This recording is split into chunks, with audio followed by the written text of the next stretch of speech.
ਲੱਗਿਆ ਕਿਵੇਂ ਜਦੋਂ ਤੁਸੀਂ ਪਹਿਲੀ ਵਾਰ ਚੁਣੇ ਗਏ? ਬਹੁਤ ਵੱਡੇ ਮਾਣ ਦੀ ਗੱਲ ਹੈ ਇੱਕ ਆਪਣੇ ਪੰਜਾਬ ਚੋਂ ਸਭ ਤੋਂ ਘੱਟ ਉਮਰ ਦੀ ਸਰਪੰਚ ਚੁਣੀ ਜਾਣਾ ਤੇ ਮੇਬੀ ਇੱਕ ਹਿਸਟਰੀ ਹੈ ਕਿ ਅੱਜ ਤੱਕ ਕੋਈ ਵੀ ਜਿੱਦਾਂ ਕੁੜੀਆਂ ਜੋ ਸੀਗੀਆਂ ਸਰਪੰਚ ਨਹੀਂ ਬਣੀਆਂ ਸੀ।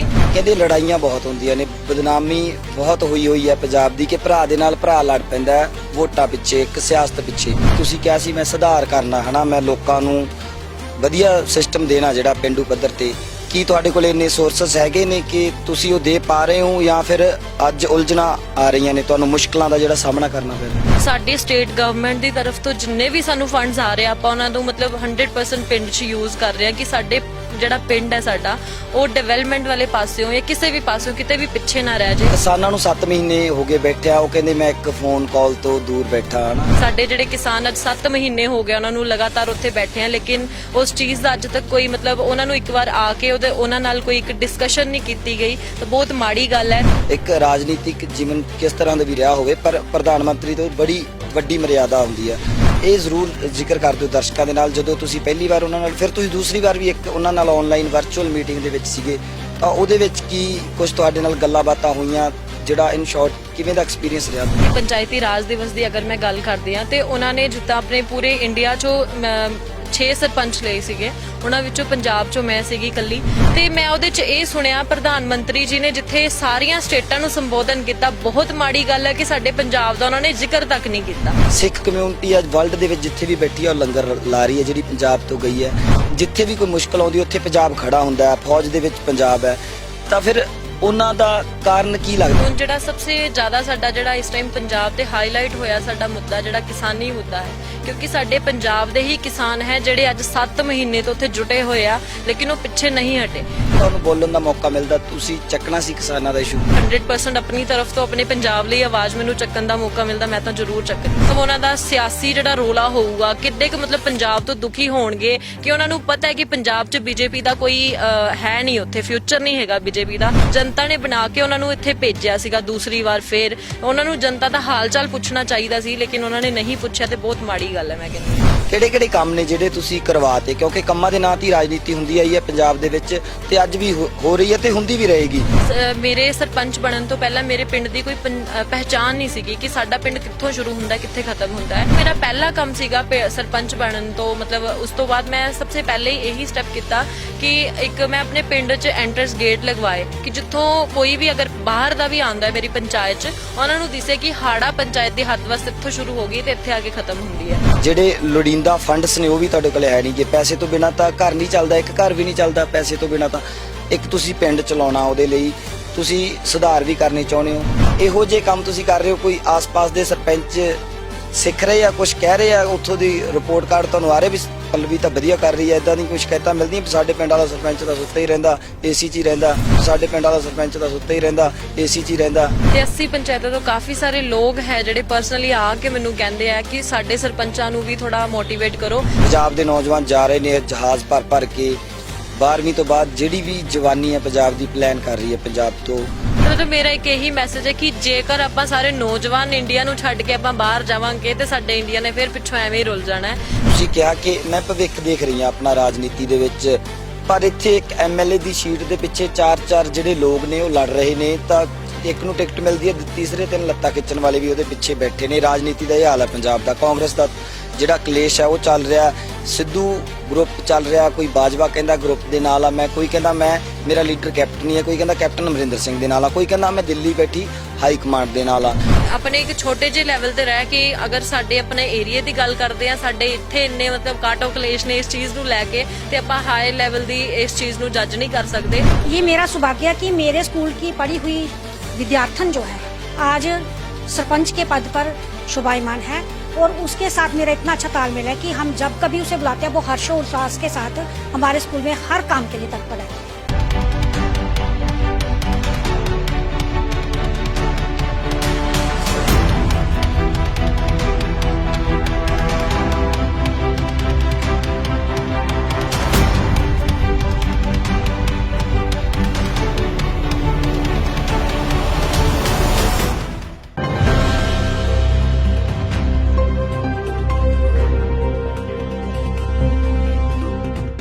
ਭਾਰਤ ਦੇ ਪਿੰਡਾਂ ਨੂੰ ਲੋਕਤੰਤਰ ਦੀ ਸਭ ਤੋਂ ਛੋਟੀ ਇਕਾਈ ਕਿਹਾ ਜਾਂਦਾ ਹੈ। ਕਿੱਡੇ ਇਤਫਾਕ ਦੀ ਗੱਲ ਹੋਵੇਗੀ ਕਿ ਇਸ ਛੋਟੀ ਇਕਾਈ ਦਾ ਮੁਖੀ ਅਗਰ ਛੋਟੀ ਉਮਰ ਦਾ ਹੋਵੇ। ਤਾਂ ਅੱਜ ਜਿਹੜੀ ਮੁਲਾਕਾਤ ਅਸੀਂ ਤੁਹਾਡੇ ਤੱਕ ਲੈ ਕੇ ਆ ਰਹੇ ਹਾਂ ਉਹ ਇੱਕ ਐਸੀ ਹੀ ਮੁਲਾਕਾਤ ਹੈ। ਮੇਰੇ ਨਾਲ ਮੌਜੂਦ ਨੇ ਸਰਪੰਚ ਪੱਲਵੀ ਠਾਕਰ। ਜਿਆਦਾ ਗੱਲਬਾਤ ਨਾ ਕਰਦੇ ਹੋਏ ਸਭ ਤੋਂ ਪਹਿਲਾਂ ਤੁਹਾਨੂੰ ਇਹਨਾਂ ਨਾਲ ਮਿਲਾਉਂਦੇ ਆ। ਸਤਿ ਸ਼੍ਰੀ ਅਕਾਲ ਜੀ। ਸਤਿ ਸ਼੍ਰੀ ਅਕਾਲ ਸਰ। ਪੱਲਵੀ, ਮੈਂ ਜ਼ਿਕਰ ਕੀਤਾ ਕਿ ਲੋਕਤੰਤਰ ਦੀ ਸਭ ਤੋਂ ਛੋਟੀ ਇਕਾਈ ਪਿੰਡ ਤੇ ਪਿੰਡ ਦੇ ਸਭ ਤੋਂ ਛੋਟੀ ਉਮਰ ਦੇ ਸਰਪੰਚ ਹੋਣ ਦਾ ਤੁਹਾਨੂੰ ਮਾਣ ਹਾਸਲ ਹੈ, ਪੰਜਾਬ ਦੇ ਸਭ ਤੋਂ ਛੋਟੀ ਉਮਰ ਦੇ। ਪਹਿਲਾਂ ਤਾਂ ਇਹ ਦੱਸਿਓ ਲੱਗਿਆ ਕਿਵੇਂ ਜਦੋਂ ਤੁਸੀਂ ਪਹਿਲੀ ਵਾਰ ਚੁਣੇ ਗਏ ਤੇ ਅੱਜ ਜਿਹੜਾ ਐਕਸਪੀਰੀਅੰਸ ਤੁਸੀਂ ਹਾਸਲ ਕੀਤਾ, ਤਜਰਬਾ ਹਾਸਲ ਕੀਤਾ, ਦੋਨਾਂ ਦੇ ਵਿੱਚ ਕਿੰਨਾ ਕੁ ਫਰਕ ਆਇਆ ਪਹਿਲੇ ਦਿਨ ਤੋਂ ਤੇ ਅੱਜ ਤੱਕ? ਦੇਖੋ ਸਰ, ਮੈਂ ਦੱਸਣਾ ਚਾਹੁੰਦੀ ਹਾਂ ਕਿ ਜਿੱਦਾਂ ਮੈਂ ਸਰਪੰਚ ਬਣੀ ਸੀਗੀ, ਮੈਨੂੰ ਜਿੱਦਾਂ ਆਪਣੇ ਪੂਰੀ ਸਟੇਟ 'ਚ ਇੱਕ ਸਭ ਤੋਂ ਛੋਟੀ ਮਤਲਬ ਸਰਪੰਚ ਹੋਣ ਦੇ ਨਾਤੇ ਇੱਕ ਮਾਣ ਮਿਲਿਆ ਸਟੇਟ ਗਵਰਨਮੈਂਟ ਦੀ ਤਰਫ ਤੋਂ। ਤਾਂ ਮਤਲਬ ਇੱਕ ਬਹੁਤ ਖੁਸ਼ੀ ਦੀ ਗੱਲ ਹੈ ਮੇਰੇ ਲਈ, ਮੇਰੇ ਪਿੰਡ ਲਈ, ਇਲਾਕੇ ਲਈ ਤੇ ਮੇਰੇ ਸਪੈਸ਼ਲੀ ਪੇਰੈਂਟਸ ਲਈ ਬਹੁਤ ਖੁਸ਼ੀ ਦੀ ਗੱਲ ਹੈ। ਤਾਂ ਮਤਲਬ ਇੱਕ ਜਦੋਂ ਪਹਿਲਾਂ ਇਹ ਜੁਆਇਨ ਨਹੀਂ ਕੀਤੀ ਹੋਈ ਸੀ ਪੋਲਿਟਿਕਸ ਕਹਿ ਲਓ ਇਹਨੂੰ, ਲੇਕਿਨ ਹੁਣ ਇਸ ਫੀਲਡ 'ਚ ਆ ਕੇ ਮਤਲਬ ਇੱਕ ਪਤਾ ਚੱਲਦਾ ਹੈ ਕਿ ਇੱਕ ਜਿਹੜਾ ਨਾਮ ਹੈ ਮਤਲਬ ਉਹਦੀ ਕਿੰਨੀ ਪਹਿਚਾਨ ਔਰ ਉਸਦਾ ਮਤਲਬ ਨਾਮ ਦਾ ਜਿਹੜਾ ਇੱਕ ਰੋਬ ਹੁੰਦਾ ਉਹ ਕਿੰਨਾ ਜ਼ਿਆਦਾ ਹੈ। ਤੇ ਮਤਲਬ ਬਹੁਤ ਵੱਡੇ ਮਾਣ ਦੀ ਗੱਲ ਹੈ ਇੱਕ ਆਪਣੇ ਪੰਜਾਬ ਚੋਂ ਸਭ ਤੋਂ ਘੱਟ ਉਮਰ ਦੀ ਸਰਪੰਚ ਚੁਣੀ ਜਾਣਾ। ਤੇ ਮੇਬੀ ਇੱਕ ਹਿਸਟਰੀ ਹੈ ਕਿ ਅੱਜ ਤੱਕ ਕੋਈ ਵੀ ਜਿੱਦਾਂ ਕੁੜੀਆਂ ਜੋ ਸੀਗੀਆਂ ਸਰਪੰਚ ਨਹੀਂ ਬਣੀਆਂ ਸੀ। ਤੇ ਮਤਲਬ ਸਾਡੇ ਇਲਾਕੇ ਦੀ ਅਗਰ ਮੈਂ ਗੱਲ ਕਰਦੀ ਹਾਂ ਤੇ ਮਤਲਬ ਮੈਂ ਪਹਿਲੀ ਜਿਹੜੀ ਹੈ ਮਤਲਬ ਅਨਵਿਆਹੀ ਕੁੜੀ ਸਰਪੰਚ ਬਣੀ ਹੈ। ਖਾਸ ਤੌਰ ਤੇ ਕਿਹਾ ਜਾਂਦਾ ਪੰਜਾਬ ਦੇ ਵਿੱਚ ਜਦੋਂ ਇਲੈਕਸ਼ਨਸ ਹੁੰਦੇ ਵੀ ਨੇ ਤਾਂ ਕਹਿੰਦੇ ਲੜਾਈਆਂ ਬਹੁਤ ਹੁੰਦੀਆਂ ਨੇ, ਬਦਨਾਮੀ ਬਹੁਤ ਹੋਈ ਹੈ ਪੰਜਾਬ ਦੀ ਕਿ ਭਰਾ ਦੇ ਨਾਲ ਭਰਾ ਲੜ ਪੈਂਦਾ ਹੈ ਵੋਟਾਂ ਪਿੱਛੇ, ਇੱਕ ਸਿਆਸਤ ਪਿੱਛੇ। ਤਾਂ ਇੱਥੇ ਤੁਹਾਨੂੰ ਪਿੰਡ ਵਾਲਿਆਂ ਨੇ ਵੀ ਮਾਣ ਦਿੱਤਾ, ਤੁਸੀਂ ਜਿਹੜੇ ਵੱਡੇ ਵੋਟ ਪਰਸੈਂਟੇਜ ਦੇ ਨਾਲ ਜਿੱਤੇ। ਪਰ ਉਸ ਤੋਂ ਪਹਿਲਾਂ ਇਹ ਜ਼ਰੂਰ ਦੱਸੋ ਘਰ ਦੀ ਸਪੋਰਟ ਕਿੱਦਾਂ ਦੀ ਸੀ? ਕਿ ਵਜ੍ਹਾ ਇਹ ਇੱਧਰ ਆਉਣਾ, ਤੁਸੀਂ ਇਲੈਕਸ਼ਨ ਲੜੇ, ਤੁਸੀਂ ਪੜ੍ਹਦੇ ਸੀ ਬਾਹਰ, ਘਰ ਆਏ ਤਾਂ ਤੁਹਾਡੀ ਫੈਮਿਲੀ ਨੇ ਫਾਰਮ ਭਰਵਾਏ, ਜਿਹੜੀ ਆਪਾਂ ਗੱਲਬਾਤ ਕੀਤੀ ਹੈ ਨਾ, ਕੀ ਉਹਨਾਂ ਦਾ ਇੰਟਰਸਟ ਸੀ ਤੁਸੀਂ ਸਰਪੰਚ ਹੋ ਜਾਂ ਫਿਰ ਤੁਹਾਨੂੰ ਵੀ ਲੱਗਿਆ ਕਿ ਨਹੀਂ ਮੈਨੂੰ ਵੀ ਜਾਣਾ ਚਾਹੀਦਾ, ਲੋਕਾਂ ਨੂੰ ਸਰਵ ਕਰਨਾ ਚਾਹੀਦਾ? ਜਿੱਦਾਂ ਕਿ ਤੁਸੀਂ ਹੁਣ ਮੈਨੂੰ ਪੁੱਛਿਆ ਕਿ ਫੈਮਿਲੀ ਦੀ ਸਪੋਰਟ, ਤੇ ਮਤਲਬ ਬਿਨਾ ਫੈਮਿਲੀ ਦੀ ਸਪੋਰਟ ਤੋਂ ਮੈਂ ਵੀ ਲਾਈਨ ਜੁਆਇਨ ਨਹੀਂ ਕਰ ਸਕਦੀ ਸੀ। ਇੱਕ ਮੇਰਾ ਆਪ ਦਾ ਪਰਸਨਲ ਇੰਟਰਸਟ ਸੀਗਾ, ਉਹ ਸਿਰਫ ਇਸ ਕਰਕੇ ਕਿ ਜਿੱਦਾਂ ਆਪਾਂ ਆਪਣੇ ਧਾਰ ਬਲਾਕ ਦੀ ਗੱਲ ਕਰਦੇ ਹਾਂ, ਸਾਡਾ ਜਿਹੜਾ ਇਹ ਏਰੀਆ ਹੈ ਮਤਲਬ ਇੱਕ ਬੈਕਵਰਡ ਏਰੀਆ ਕਹਿਲਾਇਆ ਜਾਂਦਾ ਹੈ। ਤੇ ਇਹਦੇ ਵਿੱਚ ਅਗਰ ਮੈਂ ਸਭਸੇ ਦੇਖਾਂ ਤੇ ਸਾਡੇ ਏਰੀਆ ਦੀ ਜਿਹੜੀਆਂ ਕੁੜੀਆਂ ਨੂੰ ਮਤਲਬ ਪੇਰੈਂਟਸ ਦੀ ਤਰਫ ਤੋਂ ਵੀ ਨਾਲੇ ਸਮਾਜ ਦੀ ਤਰਫ ਤੋਂ ਵੀ ਇੰਨੀ ਪ੍ਰੈਫਰੈਂਸ ਨਹੀਂ ਦਿੱਤੀ ਜਾਂਦੀ। ਤਾਂ ਮੇਰੀ ਇਹ ਸੋਚ ਸੀਗੀ ਕਿ ਜਿੱਦਾਂ ਅਗਰ ਆਪਾਂ ਆਪਣੇ ਵਰਲਡ ਵਾਈਡ 'ਚ ਦੇਖੀਏ, ਹਰ ਕਿਤੇ ਮਤਲਬ ਕਿਤੇ ਨਾ ਕਿਤੇ ਕੁੜੀਆਂ, ਲੇਡੀਜ਼ ਜਿਹੜੀਆਂ ਮਹਿਲਾਵਾਂ ਜੋ ਵੱਧ ਚੜ ਕੇ ਅੱਗੇ ਆ ਰਹੀਆਂ, ਤਾਂ ਮਤਲਬ ਮੇਰੀ ਵੀ ਇੱਕ ਇਹ ਸੋਚ ਸੀਗੀ ਕਿ ਉਹਨਾਂ ਇੱਕ ਮੈਂ ਆਪਣੀ ਤਰਫ ਇੱਕ ਛੋਟਾ ਜਿਹਾ ਸਟੈਪ ਚੱਕ ਕੇ ਕਿ ਇੱਕ ਮੇਰੇ ਲੋਕਾਂ ਦਾ ਜਿਹੜਾ ਭਲਾ ਹੋਊਗਾ ਕਿ ਮੈਂ ਫੀਲਡ 'ਚ ਆਊਂਗੀ। ਲਾਈਕ ਅਗਰ ਮੈਂ ਸਰਪੰਚ ਬਣਦੀ ਹਾਂ, ਮੈਂ ਆਪਣੇ ਏਰੀਆ ਦੀ ਡਿਵੈਲਪਮੈਂਟ ਕਰੂੰਗੀ, ਆਪਣੇ ਪਿੰਡ ਦੀ ਡਿਵੈਲਪਮੈਂਟ ਕਰੂੰਗੀ। ਜਿੱਥੋਂ ਮੇਰੇ ਪਿੰਡ ਦਾ ਨਾਮ ਬਣੇਗਾ, ਦੈਨ ਇੱਕ ਪੇਰੈਂਟਸ ਨੂੰ ਮੈਸੇਜ ਜਾਏਗਾ ਕਿ ਅਗਰ ਉਹਨਾਂ ਦੀ ਬੇਟੀ ਸਰਪੰਚ ਬਣ ਸਕਦੀ ਹੈ ਤੇ ਸਾਡੀਆਂ ਬੇਟੀਆਂ ਪੜ੍ਹ ਕਿਉਂ ਨਹੀਂ ਸਕਦੀਆਂ। ਬਿਲਕੁਲ, ਬਹੁਤ ਖੂਬਸੂਰਤ ਹੈ ਜਿਹੜਾ ਤੁਹਾਡੀ ਜਿਹੜੀ ਸੋਚ ਹੈ, ਉਸ ਨੂੰ ਸਲਾਮ ਹੈ। ਪਰ ਇੱਥੇ ਦੱਸਿਓ ਕਿ ਤੁਸੀਂ ਸਰਪੰਚ ਬਣ ਗਏ, ਤੁਸੀਂ ਕਿਹਾ ਸੀ ਮੈਂ ਸੁਧਾਰ ਕਰਨਾ ਹੈ ਨਾ, ਮੈਂ ਲੋਕਾਂ ਨੂੰ ਵਧੀਆ ਸਿਸਟਮ ਦੇਣਾ ਜਿਹੜਾ ਪਿੰਡੂ ਪੱਧਰ ਤੇ। ਕੀ ਤੁਹਾਡੇ ਕੋਲ ਇੰਨੇ ਸੋਰਸਸ ਹੈਗੇ ਨੇ ਕਿ ਤੁਸੀਂ ਉਹ ਦੇ ਪਾ ਰਹੇ ਹੋ ਜਾਂ ਫਿਰ ਅੱਜ ਉਲਝਣਾ ਆ ਰਹੀਆਂ ਨੇ, ਤੁਹਾਨੂੰ ਮੁਸ਼ਕਲਾਂ ਦਾ ਜਿਹੜਾ ਸਾਹਮਣਾ ਕਰਨਾ ਪੈ ਰਿਹਾ? ਅਗਰ ਮੈਂ ਸੋਰਸਿਸ ਦੀ ਗੱਲ ਕਰਦੀ ਹਾਂ ਤੇ ਅਗਰ ਮੈਂ ਆਪਣੀ ਪੰਚਾਇਤ ਤੋਂ ਦੇਖਾਂ, ਅਗਰ ਪੰਚਾਇਤ ਤੋਂ ਸ਼ੁਰੂ ਕਰੀਏ, ਸਾਡੀ ਪੰਚਾਇਤ ਜਿਹੜੀ ਬਿਲਕੁਲ ਲੈਂਡਲੈਸ ਹੈਗੀ ਆ। ਸਾਡੀ ਪੰਚਾਇਤ ਦੇ ਕੋਈ ਇਨਕਮ ਸੋਰਸਿਸ ਨਹੀਂ ਹੈ, ਲੇਕਿਨ ਸਾਡੀ ਸਟੇਟ ਗਵਰਨਮੈਂਟ ਦੀ ਤਰਫ ਤੋਂ ਜਿੰਨੇ ਵੀ ਸਾਨੂੰ ਫੰਡਸ ਆ ਰਹੇ ਆ, ਆਪਾਂ ਉਹਨਾਂ ਨੂੰ ਮਤਲਬ 100% ਪਿੰਡ 'ਚ ਯੂਜ਼ ਕਰ ਰਹੇ ਹਾਂ ਕਿ ਸਾਡੇ ਜਿਹੜਾ ਪਿੰਡ ਹੈ ਸਾਡਾ ਉਹ ਡਿਵੈਲਪਮੈਂਟ ਵਾਲੇ ਪਾਸਿਓਂ ਜਾਂ ਕਿਸੇ ਵੀ ਪਾਸਿਓਂ ਕਿਤੇ ਵੀ ਪਿੱਛੇ ਨਾ ਰਹਿ ਜਾਏ। ਅਗਰ ਆਪਾਂ ਗੱਲ ਕਰਦੇ ਹਾਂ ਸੈਂਟਰ ਦੀ, ਤਾਂ ਸੈਂਟਰ ਤੋਂ ਤੁਹਾਨੂੰ ਵੀ ਪਤਾ ਹੈ ਕਿ ਇੱਕ ਪੰਜਾਬ ਨੂੰ ਪਿੱਛੇ ਰੱਖਿਆ ਜਾ ਰਿਹਾ ਹੈ। ਉਹ ਇੱਕ ਪੋਲੀਟੀਕਲ ਰੀਜ਼ਨ ਹੋ ਸਕਦੇ ਆ ਜਾਂ ਜੋ ਵੀ ਰੀਜ਼ਨ ਹੋ ਸਕਦੇ ਆ, ਕਿਉਂਕਿ ਸੈਂਟਰ 'ਚ ਜਿਹੜੀ ਗਵਰਨਮੈਂਟ ਬੈਠੀ ਹੈ ਤੇ ਸਾਡੀ ਸਟੇਟ ਨੂੰ ਇੰਨੀ ਪ੍ਰੈਫਰੈਂਸ ਨਹੀਂ ਦਿੱਤੀ ਜਾਂਦੀ ਉੱਥੇ। ਜਿਵੇਂ ਕਿ ਹੁਣ ਤੁਸੀਂ ਦੇਖੋ ਇੱਕ ਕਿਸਾਨਾਂ ਵਾਲਾ ਮੁੱਦਾ, ਜਿਹੜਾ ਸਾਡੇ ਜਿਹੜੇ ਕਿਸਾਨ ਅੱਜ 7 ਮਹੀਨੇ ਹੋ ਗਏ ਉਹਨਾਂ ਨੂੰ ਲਗਾਤਾਰ ਉੱਥੇ ਬੈਠੇ ਆ, ਲੇਕਿਨ ਉਸ ਚੀਜ਼ ਦਾ ਅੱਜ ਤੱਕ ਕੋਈ ਮਤਲਬ ਉਹਨਾਂ ਨੂੰ ਇੱਕ ਵਾਰ ਆ ਕੇ ਉਹਨਾਂ ਨਾਲ ਕੋਈ ਇੱਕ ਡਿਸਕਸ਼ਨ ਨਹੀਂ ਕੀਤੀ ਗਈ, ਤਾਂ ਬਹੁਤ ਮਾੜੀ ਗੱਲ ਹੈ। ਤੇ ਅਗਰ ਮੈਂ ਸਟੇਟ ਦੀ ਗੱਲ ਕਰਦੀ ਹਾਂ, ਸਟੇਟ ਤੋਂ ਸਾਨੂੰ ਜੋ ਵੀ ਫੰਡਸ ਆ ਰਹੇ ਆਪਾਂ 100% ਆਪਣੇ ਪਿੰਡ 'ਚ ਮਤਲਬ ਯੂਜ਼ ਕਰ ਰਹੇ ਹਾਂ ਉਹਨਾਂ ਨੂੰ। ਕਿਸਾਨਾਂ ਦੀ ਗੱਲ ਤੁਸੀਂ ਕੀਤੀ ਹੈ, ਪ੍ਰਧਾਨ ਮੰਤਰੀ ਨਰਿੰਦਰ ਮੋਦੀ ਹਰਾਂ ਨੇ ਪਿਛਲੀ ਵਾਰ ਦਾ ਜਿਹੜਾ ਪੰਚਾਇਤੀ ਦਿਵਸ ਸੀ ਉੱਥੇ ਤੁਹਾਨੂੰ ਸੰਬੋਧਨ ਵੀ ਕੀਤਾ। ਤਾਂ ਕਿਸਾਨਾਂ ਨੂੰ 7 ਮਹੀਨੇ ਹੋ ਗਏ ਬੈਠਿਆ, ਉਹ ਕਹਿੰਦੇ ਮੈਂ ਇੱਕ ਫੋਨ ਕਾਲ ਤੋਂ ਦੂਰ ਬੈਠਾ ਹਨਾ, ਤੁਸੀਂ ਵੀ ਗੱਲ ਉਹਨਾਂ ਨਾਲ ਕੀਤੀ ਹੈ। ਤਾਂ ਉਸ ਸਮੇਂ ਦੇ ਵਿੱਚ ਅੱਜ ਲੱਗਦਾ ਨਹੀਂ ਕਿ ਇੱਕ ਪ੍ਰਧਾਨ ਮੰਤਰੀ ਹੈ ਜਿਹੜਾ ਉਹ ਇੱਥੇ ਫਰਜ਼ ਆਪਣਾ ਨਿਭਾ ਰਿਹਾ ਕਿ ਨਹੀਂ ਨਿਭਾ ਰਿਹਾ? ਦੇਖੋ, ਅਗਰ ਗੱਲ ਰਹੀ ਮੇਰੇ ਗੱਲ ਕਰਨ ਦੀ, ਉਹ ਇੱਕ ਮਤਲਬ ਇੱਕ ਇਦਾਂ ਦਾ ਦਿਨ ਸੀਗਾ ਜਿੱਦਾਂ ਕਿ ਪੰਚਾਇਤੀ ਰਾਜ ਦਿਵਸ ਤੇ ਮੇਰੀ ਗੱਲ ਹੋਈ ਸੀ ਉਹਨਾਂ ਨਾਲ। ਬਹੁਤ ਵਧੀਆ ਦਿਨ ਸੀਗਾ ਉਹ ਵੀ, ਜਦੋਂ ਮੈਂ ਉਹਨਾਂ ਨਾਲ ਗੱਲ ਕਰੀ ਸੀ। ਬਹੁਤ ਵੱਡੀ ਪ੍ਰਾਪਤੀ ਹੈ, ਇੱਕ ਦੇਸ਼ ਦੇ ਪ੍ਰਧਾਨ ਮੰਤਰੀ ਨੇ ਇੱਕ ਅਹੁਦੇ ਦੀ ਮਰਿਆਦਾ ਹੁੰਦੀ ਹੈ। ਹਾਲਾਂਕਿ ਚਾਹੇ ਇੱਕ ਰਾਜਨੀਤਿਕ ਜੀਵਨ ਕਿਸ ਤਰ੍ਹਾਂ ਦਾ ਵੀ ਰਿਹਾ ਹੋਵੇ, ਪਰ ਪ੍ਰਧਾਨ ਮੰਤਰੀ ਤੋਂ ਬੜੀ ਵੱਡੀ ਮਰਿਆਦਾ ਹੁੰਦੀ ਹੈ। ਤਾਂ ਕਿਵੇਂ ਲੱਗਿਆ ਤੁਹਾਨੂੰ? ਇਹ ਜ਼ਰੂਰ ਜ਼ਿਕਰ ਕਰ ਦਿਓ ਦਰਸ਼ਕਾਂ ਦੇ ਨਾਲ, ਜਦੋਂ ਤੁਸੀਂ ਪਹਿਲੀ ਵਾਰ ਉਹਨਾਂ ਨਾਲ, ਫਿਰ ਤੁਸੀਂ ਦੂਸਰੀ ਵਾਰ ਵੀ ਇੱਕ ਉਹਨਾਂ ਨਾਲ ਆਨਲਾਈਨ ਵਰਚੁਅਲ ਮੀਟਿੰਗ ਦੇ ਵਿੱਚ ਸੀਗੇ, ਤਾਂ ਉਹਦੇ ਵਿੱਚ ਕੀ ਕੁਝ ਤੁਹਾਡੇ ਨਾਲ ਗੱਲਾਂ ਬਾਤਾਂ ਹੋਈਆਂ? ਜਿਹੜਾ ਇਨ ਸ਼ਾਰਟ ਕਿਵੇਂ ਦਾ ਐਕਸਪੀਰੀਅੰਸ ਰਿਹਾ ਤੁਹਾਡਾ? ਜਦੋਂ ਮੈਂ ਫਸਟ ਟਾਈਮ ਉਹਨਾਂ ਨਾਲ ਗੱਲ ਕਰੀ ਸੀ ਪੰਚਾਇਤੀ ਰਾਜ ਦਿਵਸ ਦੀ, ਅਗਰ ਮੈਂ ਗੱਲ ਕਰਦੀ ਹਾਂ, ਤੇ ਉਹਨਾਂ ਨੇ ਜਿੱਦਾਂ ਆਪਣੇ ਪੂਰੇ ਇੰਡੀਆ 'ਚੋਂ 6 ਸਰਪੰਚ ਲਏ ਸੀਗੇ, ਉਹਨਾਂ ਵਿੱਚੋਂ ਪੰਜਾਬ 'ਚੋਂ ਮੈਂ ਸੀਗੀ ਇਕੱਲੀ, ਤੇ ਮਤਲਬ ਇੱਕ ਬਹੁਤ ਵੱਡਾ ਐਕਸਪੀਰੀਅੰਸ ਸੀ ਮੇਰੇ ਲਈ। ਮਤਲਬ ਇੱਕ ਅੱਛੀ ਗੱਲ ਵੀ ਸੀਗੀ ਕਿ ਅੱਜ ਤੱਕ ਕਿਸੇ ਸਰਪੰਚ ਨੂੰ ਡਾਇਰੈਕਟ ਪੀਐਮ ਨਾਲ ਇੰਟਰੈਕਸ਼ਨ ਕਰਨ ਦਾ ਮੌਕਾ ਨਹੀਂ ਮਿਲਿਆ, ਤੇ ਮਤਲਬ ਬਹੁਤ ਵੱਡੀ ਗੱਲ ਸੀਗੀ। ਲੇਕਿਨ ਅਗਰ ਮੈਂ ਗੱਲ ਕਰਦੀ ਹਾਂ ਹੁਣ ਜਿਹੜਾ ਸਾਡਾ ਪੰਚਾਇਤੀ ਰਾਜ ਦਿਵਸ ਜਿਹੜਾ 24 ਅਪ੍ਰੈਲ 2021 ਨੂੰ ਗਿਆ ਹੈ, ਤੇ ਮਤਲਬ ਮੈਨੂੰ ਬਹੁਤ ਮਾੜੀ ਲੱਗੀ ਇਹ ਗੱਲ ਕਿ ਆਪਾਂ ਮੀਟਿੰਗ 'ਚ ਬੈਠੇ ਸੀਗੇ, ਮੀਟਿੰਗ ਦਾ ਇੱਕ ਪਾਰਟ ਸੀਗੇ ਆਪਾਂ ਵੀ, ਤੇ ਮੈਂ ਉਹਦੇ 'ਚ ਇਹ ਸੁਣਿਆ ਪ੍ਰਧਾਨ ਮੰਤਰੀ ਜੀ ਨੇ ਜਿੱਥੇ ਸਾਰੀਆਂ ਸਟੇਟਾਂ ਨੂੰ ਸੰਬੋਧਨ ਕੀਤਾ। ਬਹੁਤ ਮਾੜੀ ਗੱਲ ਹੈ ਕਿ ਸਾਡੇ ਪੰਜਾਬ ਦਾ ਉਹਨਾਂ ਨੇ ਜ਼ਿਕਰ ਤੱਕ ਨਹੀਂ ਕੀਤਾ। ਤੇ ਮਤਲਬ ਇਸ ਚੀਜ਼ ਨੂੰ ਤੁਸੀਂ ਇੱਕ ਕਹਿ ਲਓ ਈਗੋ ਕਹਿ ਲਓ ਜਾਂ ਜੋ ਵੀ ਕਹਿ ਲਓ, ਮਤਲਬ ਸਾਡੇ ਪੰਜਾਬ ਦੇ ਜਿਹੜੇ ਲੋਕੀ ਆ ਆਲਰੇਡੀ ਦੁਖੀ ਹੋਏ ਪਏ ਆ, ਲੇਕਿਨ ਉਹਨਾਂ ਨੇ ਇਹ ਚੀਜ਼ ਕਰਕੇ ਇੱਕ ਮੇਰੇ ਮਨ ਨੂੰ ਵੀ ਪਰਸਨਲੀ ਬਹੁਤ ਜ਼ਿਆਦਾ ਠੇਸ ਪਹੁੰਚੀ ਇਸ ਚੀਜ਼ ਤੋਂ ਕਿ ਮਤਲਬ ਉਹਨਾਂ ਨੇ ਸਾਡੇ ਪੰਜਾਬ ਦਾ ਇੱਕ ਜ਼ਿਕਰ ਨਹੀਂ ਕੀਤਾ। ਤੁਸੀਂ ਕਹੋ ਤੇ ਇੱਕ ਤੁਹਾਨੂੰ ਵੀਡੀਓ ਮੈਂ ਜਿਹੜੀ ਉਹਨਾਂ ਦੀ ਜਿਹੜੀ ਸੀਗੀ ਜਿਸ ਦਿਨ ਲਾਈਵ ਆਏ ਸੀਗੇ, ਆਪਾਂ ਉਹ ਪੂਰੀ ਪਲੇ ਕਰਕੇ ਦਿਖਾ ਦਾਂਗੇ। ਉਹਨਾਂ ਨੇ ਸਾਰੀਆਂ ਸਟੇਟਾਂ ਦੇ ਨਾਮ ਲਏ ਲੇਕਿਨ ਸਾਡੇ ਪੰਜਾਬ ਦਾ ਨਾਮ ਨਹੀਂ ਲਿਆ ਉਹਨਾਂ ਨੇ। ਤਾਂ ਇੱਕ ਇਸ ਚੀਜ਼ ਨੂੰ ਕਹਿ ਲਓ ਕਿ ਦੇਖੋ ਅਗਰ ਇੱਥੇ ਕਿਤੇ ਸਾਡੇ ਪੰਜਾਬ 'ਚ ਪੰਜਾਬ ਦਾ ਕੋਈ ਡਰ, ਉਹਨਾਂ ਨੂੰ ਡਰ ਲੱਗਦਾ ਕਿ ਪੰਜਾਬ ਤੋਂ ਕੁਝ ਹੋ ਨਾ ਜਾਵੇ, ਪੰਜਾਬ ਤੋਂ ਜਿਹੜੀ ਸਿਆਸਤ ਵੀ ਆ ਲਗਭਗ ਜਿਹੜੀ ਖਤਮ ਹੈ ਬੀਜੇਪੀ ਦੀ। ਅਗਰ ਗੱਲ ਕੀਤੀ ਜਾਵੇ ਤਾਂ ਕਿਸਾਨ ਅੰਦੋਲਨ ਜਿਹੜਾ ਵੱਡਾ ਕਾਰਨ ਆ ਉਹਦਾ, ਪਿੰਡਾਂ ਦੇ ਵਿੱਚ ਲੀਡਰ ਨਹੀਂ ਜਾ ਰਹੇ, ਪਰ ਉਹਨਾਂ ਨੂੰ ਕਿਉਂ ਲੱਗਦਾ ਪੰਜਾਬ ਆਜ਼ਾਦੀ ਦੀ ਲੜਾਈ 'ਚ ਵੀ ਮੂਹਰੇ ਰਿਹਾ? ਆਜ਼ਾਦੀ ਤੋਂ ਪਹਿਲਾਂ 1857 ਦੇ ਵਿਦਰੋਹ ਤੋਂ ਸ਼ੁਰੂ ਕਰੀਏ ਜਾਂ ਫਿਰ ਵਰਲਡ ਵਾਰ 1 ਤੱਕ ਆਪਾਂ ਆਉਂਦੇ ਹਾਂ, ਤਾਂ ਪੰਜਾਬ ਦਾ ਯੋਗਦਾਨ ਰਿਹਾ। ਅੰਗਰੇਜ਼ਾਂ ਨਾਲ ਵੀ ਲੜਦੇ ਰਹੇ, ਫਿਰ ਮੁਗਲਾਂ ਨਾਲ ਵੀ ਲੜਦੇ ਰਹੇ। ਤਾਂ ਪ੍ਰਧਾਨ ਮੰਤਰੀ ਸਾਹਿਬ ਨੂੰ ਅੱਜ ਦੇ ਸਮੇਂ ਦੇ ਵਿੱਚ ਵੀ ਸਿੱਖ ਕਮਿਊਨਿਟੀ ਅੱਜ ਵਰਲਡ ਦੇ ਵਿੱਚ ਜਿੱਥੇ ਵੀ ਬੈਠੀ ਹੈ ਉਹ ਲੰਗਰ ਲਾ ਰਹੀ ਹੈ, ਜਿਹੜੀ ਪੰਜਾਬ ਤੋਂ ਗਈ ਹੈ। ਤਾਂ ਜਿੱਥੇ ਵੀ ਕੋਈ ਮੁਸ਼ਕਲ ਆਉਂਦੀ ਉੱਥੇ ਪੰਜਾਬ ਖੜਾ ਹੁੰਦਾ ਹੈ, ਫੌਜ ਦੇ ਵਿੱਚ ਪੰਜਾਬ ਹੈ।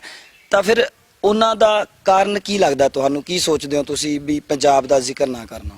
ਦੇਖੋ ਪੰਜਾਬ ਦਾ ਜ਼ਿਕਰ ਨਾ ਕਰਨਾ, ਲਾਸਟ ਟਾਈਮ ਜਦੋਂ ਗੱਲ ਹੋਈ ਸੀ ਉਸ ਟਾਈਮ ਤਾਂ ਸਾਨੂੰ ਐਵੇਂ ਦਾ ਕੁਝ ਲੱਗਦਾ ਨਹੀਂ ਸੀਗਾ।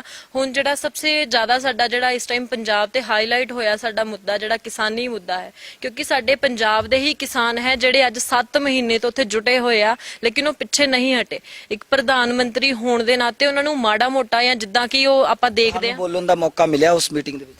ਨਹੀਂ, ਦੇਖੋ ਐਕਚੁਅਲੀ ਮੇਰਾ ਉਹਦੇ ਚ ਪਾਰਟਿਸਿਪੇਟ ਨਹੀਂ ਸੀਗਾ, ਉਹਦੇ ਚ ਬੋਲਣ ਦਾ ਮੌਕਾ ਕਿਸੇ ਨੂੰ ਨਹੀਂ ਮਿਲਿਆ ਸੀਗਾ। ਲੇਕਿਨ ਜਿੱਥੇ ਉਹਨਾਂ ਨੇ ਤੁਹਾਨੂੰ ਬੋਲਣ ਦਾ ਮੌਕਾ ਮਿਲਦਾ, ਤੁਸੀਂ ਚੱਕਣਾ ਸੀ ਕਿਸਾਨਾਂ ਦਾ ਇਸ਼ੂ? ਦੇਖੋ ਜੇ ਮੈਨੂੰ ਮੌਕਾ ਮਿਲਦਾ ਤੇ ਮੈਂ ਜ਼ਰੂਰ 100% ਆਪਣੀ ਤਰਫ ਤੋਂ ਆਪਣੇ ਪੰਜਾਬ ਲਈ ਆਵਾਜ਼ ਮੈਨੂੰ ਚੱਕਣ ਦਾ ਮੌਕਾ ਮਿਲਦਾ, ਮੈਂ ਤਾਂ ਜ਼ਰੂਰ ਚੱਕਣੀ ਸੀ। ਤੇ ਬਾਕੀ ਅਗਰ ਆਪਾਂ ਗੱਲ ਕਰਦੇ ਜਿੱਥੇ ਉਹਨਾਂ ਨੇ ਬਾਕੀ ਸਟੇਟਾਂ ਦੇ ਨਾਮ ਲਏ, ਉਹਨਾਂ ਨੇ ਸਾਡੀ ਸਟੇਟ ਦਾ ਨਾਮ ਨਹੀਂ ਲਿਆ। ਇੱਕ ਇਹੀ ਚੀਜ਼ ਮਤਲਬ ਬਹੁਤ ਹਾਰਟ ਕੀਤੀ ਸੀਗੀ ਉਸ ਟਾਈਮ ਤੇ। ਹੁਣ ਦੇਖੋ ਕਿ ਕਿਸਾਨ ਜਿਹੜੇ ਸਾਡੇ 7 ਮਹੀਨੇ ਤੋਂ ਉੱਥੇ ਬੈਠੇ ਪਏ ਆ, ਅੱਜ ਤੱਕ ਉਹਨਾਂ ਨੇ ਆ ਕੇ ਜਿੱਦਾਂ ਕਿ ਉਹ ਮਨ ਕੀ ਬਾਤ ਇੱਕ ਉਹਨਾਂ ਦਾ ਪ੍ਰੋਗਰਾਮ ਆਂਦਾ ਹੈ, ਉਹ ਦੇਖੋ ਉਹਦੇ ਚ ਵੀ ਮਤਲਬ ਹਰ ਕਿਸੇ ਨੂੰ ਅਗਰ ਆਪਾਂ ਡਿਸਟ੍ਰਿਕਟ ਲੈਵਲ ਤੇ ਦੇਖਦੇ ਆ ਕਿਤੇ ਵੀ ਕਿਸੇ ਨਾ ਕਿਸੇ ਨੂੰ ਮਤਲਬ ਉਹਨਾਂ ਦਾ ਜ਼ਿਕਰ ਕਰਦੇ ਆ, ਲੇਕਿਨ ਅੱਜ ਤੱਕ ਉਹਨਾਂ ਦੇ ਮੂੰਹੋਂ 7 ਮਹੀਨੇ ਤੋਂ ਕਿਸਾਨਾਂ ਦਾ ਨਾਮ ਨਹੀਂ ਸੁਣਿਆ। ਮਤਲਬ ਉਹ ਕਿੱਡੇ ਕੁ ਮਤਲਬ ਉਹਨਾਂ ਦਾ ਸਿਆਸੀ ਜਿਹੜਾ ਰੋਲਾ ਹੋਊਗਾ, ਕਿੱਡੇ ਕੁ ਮਤਲਬ ਪੰਜਾਬ ਤੋਂ ਦੁਖੀ ਹੋਣਗੇ ਕਿ ਉਹਨਾਂ ਨੂੰ ਪਤਾ ਹੈ ਕਿ ਪੰਜਾਬ 'ਚ ਬੀਜੇਪੀ ਦਾ ਕੋਈ ਹੈ ਨਹੀਂ, ਉੱਥੇ ਫਿਊਚਰ ਨਹੀਂ ਹੈਗਾ ਬੀਜੇਪੀ ਦਾ। ਹੁਣ ਤਾਂ ਜਿਹੜਾ ਉਹਨਾਂ ਦਾ ਕਿਸਾਨੀ ਮੁੱਦਾ ਸੀਗਾ, ਇਸ ਚੀਜ਼ ਨੂੰ ਅਗਰ ਆਪਾਂ ਦੇਖਦੇ ਹਾਂ ਫਿਰ ਤਾਂ ਬੀਜੇਪੀ ਦਾ ਕੋਈ ਹੋਲਡ ਹੀ ਨਹੀਂ ਰਹਿ ਗਿਆ ਸਾਡੇ ਪੰਜਾਬ 'ਚ। ਤੇ ਮੈਂ ਮਤਲਬ ਸੋਚਦੀ ਹਾਂ ਕਿ ਬਹੁਤ ਮਾੜੀ ਗੱਲ ਸੀਗੀ ਕਿ ਜਿੱਦਾਂ ਦਾ ਉਹਨਾਂ ਦਾ, ਠੀਕ ਹੈ ਉਹਨਾਂ ਦੀ ਕੀ ਸਟ੍ਰੈਟੇਜੀ ਹੋਊਗੀ ਇਸ ਚੀਜ਼ ਪਿੱਛੇ ਉਹ ਮੈਨੂੰ ਨਹੀਂ ਪਤਾ, ਲੇਕਿਨ ਇੱਕ ਛੋਟਾ ਜਿਹਾ ਆਸ਼ਵਾਸਨ ਜਿਹੜਾ ਉਹ ਜਨਤਾ ਨੂੰ ਦੇ ਸਕਦੇ ਸੀ। ਲੇਕਿਨ 7 ਮਹੀਨੇ ਹੋ ਗਿਆ, ਜਨਤਾ ਨੇ ਬਣਾ ਕੇ ਉਹਨਾਂ ਨੂੰ ਇੱਥੇ ਭੇਜਿਆ ਸੀਗਾ ਦੂਸਰੀ ਵਾਰ, ਫਿਰ ਉਹਨਾਂ ਨੂੰ ਜਨਤਾ ਦਾ ਹਾਲ ਚਾਲ ਪੁੱਛਣਾ ਚਾਹੀਦਾ ਸੀ, ਲੇਕਿਨ ਉਹਨਾਂ ਨੇ ਨਹੀਂ ਪੁੱਛਿਆ ਤੇ ਬਹੁਤ ਮਾੜੀ ਗੱਲ ਹੈ ਮੈਂ ਕਹਿੰਦੀ ਹਾਂ। ਬਿਲਕੁਲ, ਪਹਿਲੀ ਮੁਲਾਕਾਤ 'ਚ ਤੁਹਾਡੀ ਤਾਰੀਫ ਵੀ ਕਰਦੇ ਨੇ, ਤੁਹਾਡਾ ਜ਼ਿਕਰ ਵੀ ਕਰਦੇ ਨੇ, ਦੂਜੀ ਮੁਲਾਕਾਤ ਦੇ ਵਿੱਚ ਤੁਹਾਨੂੰ ਤਾਂ ਕੀ ਉਹਨਾਂ ਨੇ ਸੁਣਨਾ ਸੀ? ਉਹਨਾਂ ਨੇ ਪੰਜਾਬ ਤੱਕ ਸਾਰੇ ਪੰਜਾਬ ਦਾ ਨਾਂ ਨਹੀਂ ਲਿਆ।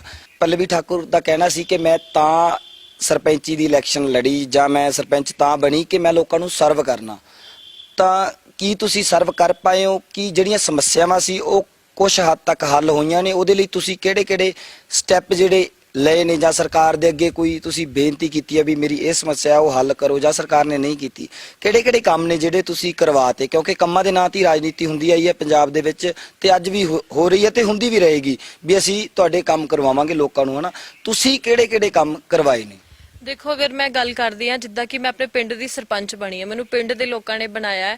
ਤੇ ਗੱਲ ਕਰੀਏ ਅਗਰ ਆਪਾਂ ਕੰਮਾਂ ਦੀ ਗੱਲ ਕਰਦੇ ਆ ਤੇ ਕੰਮਾਂ ਦੇ ਮਾਮਲੇ 'ਚ ਆਪਾਂ ਦੇਖੋ ਮਤਲਬ ਕਿਸੇ ਵੀ ਤਰ੍ਹਾਂ ਦੀ ਕਸਰ ਨਹੀਂ ਛੱਡੀ ਆਪਣੀ ਤਰਫ ਤੋਂ।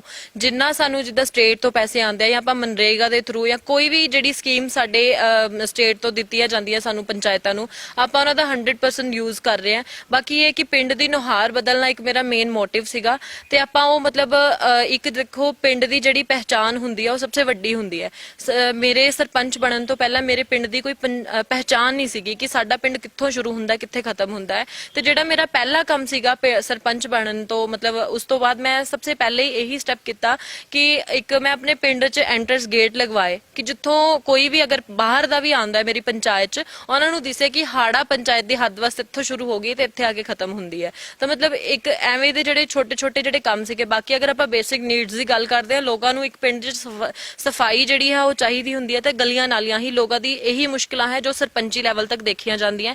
ਉਸ ਤੋਂ ਇਲਾਵਾ ਅਗਰ ਮੈਂ ਕੋਈ ਨਵਾਂ ਪ੍ਰੋਜੈਕਟ ਆਪਣੇ ਪਿੰਡ 'ਚ ਲਿਆਉਣਾ ਚਾਹੁੰਦੀ ਹਾਂ, ਲੇਕਿਨ ਉਹਦੇ ਲਈ ਮੈਨੂੰ ਹਜੇ ਥੋੜਾ ਵਕਤ ਲੱਗੂਗਾ ਕਿਉਂਕਿ ਜਿਵੇਂ ਮੈਂ ਤੁਹਾਨੂੰ ਪਹਿਲੇ ਵੀ ਦੱਸਿਆ ਕਿ ਸਾਡੀ ਪੰਚਾਇਤ ਜਿਹੜੀ ਉਹ ਲੈਂਡਲੈਸ ਹੈਗੀ ਆ। ਸਾਡੇ ਕੋਲ ਪੰਚਾਇਤੀ ਲੈਂਡ ਬਿਲਕੁਲ ਨਹੀਂ ਹੈਗੀ ਜਿੱਥੋਂ ਆਪਾਂ ਇਸ ਤੋਂ ਅੱਗੇ ਵਧਣ ਦਾ ਨਹੀਂ ਤੁਸੀਂ ਸੋਚਿਆ ਕਿ ਹੋਰ ਅੱਗੇ ਜਾਣਾ ਚਾਹੀਦਾ ਰਾਜਨੀਤੀ ਦੇ ਵਿੱਚ? ਸੋਚ ਰਹੇ ਹੋ ਕੋਈ ਭਵਿੱਖ ਜਾਂ ਫਿਰ ਕਿਉਂਕਿ ਤੁਹਾਨੂੰ ਮੁਸ਼ਕਲਾਂ ਆ ਰਹੀਆਂ, ਲੈਂਡ ਵੀ ਹੈ ਨਹੀਂਗੀ, ਨਾ ਤੁਹਾਡੇ ਕੋਲੇ ਜਿਹੜੇ ਲੋੜੀਂਦਾ ਫੰਡਸ ਨੇ ਉਹ ਵੀ ਤੁਹਾਡੇ ਕੋਲੇ ਹੈ ਨਹੀਂਗੇ, ਪੈਸੇ ਤੋਂ ਬਿਨਾ ਤਾਂ ਘਰ ਨਹੀਂ ਚੱਲਦਾ, ਇੱਕ ਘਰ ਵੀ ਨਹੀਂ ਚੱਲਦਾ ਪੈਸੇ ਤੋਂ ਬਿਨਾ। ਤਾਂ ਇੱਕ ਤੁਸੀਂ ਪਿੰਡ ਚਲਾਉਣਾ, ਉਹਦੇ ਲਈ ਤੁਸੀਂ ਸੁਧਾਰ ਵੀ ਕਰਨੇ ਚਾਹੁੰਦੇ ਹੋ, ਅੱਗੇ ਭਵਿੱਖ ਸੋਚ ਰਹੇ ਹੋ ਕੁਝ ਵੱਡੇ ਲੈਵਲ ਤੇ ਜਾਣ ਦਾ? ਦੇਖੋ ਅਗਰ ਤੁਸੀਂ ਪਹਿਲੇ ਮੈਂ ਪਿੰਡ ਦੀ ਗੱਲ ਤੋਂ ਤੁਹਾਨੂੰ ਕਲੀਅਰ ਕਰ ਦਿੰਨੀ ਆ ਕਿ ਪਿੰਡ ਦੇ ਲੈਵਲ ਤੇ ਅਗਰ ਮੈਂ ਤੁਹਾਨੂੰ ਵਿਜ਼ਿਟ ਵੀ ਕਰਾਵਾਂਗੀ ਆਪਣਾ ਪਿੰਡ, ਤੁਸੀਂ ਪਿੰਡ ਵਿਜ਼ਿਟ ਕਰਕੇ ਦੇਖੋਗੇ ਤੁਹਾਨੂੰ ਐਵੇਂ ਨਹੀਂ ਲੱਗੇਗਾ ਕਿ ਆਪਾਂ ਕਿਸੇ ਪਿੰਡ 'ਚ ਘੁੰਮ ਰਹੇ ਹਾਂ। ਦੇਖੋ ਮਾੜਾ ਮੋਟਾ ਤਾਂ ਆਪਾਂ ਚੇਂਜ ਕਰਿਆ ਹੈ, ਠੀਕ ਹੈ।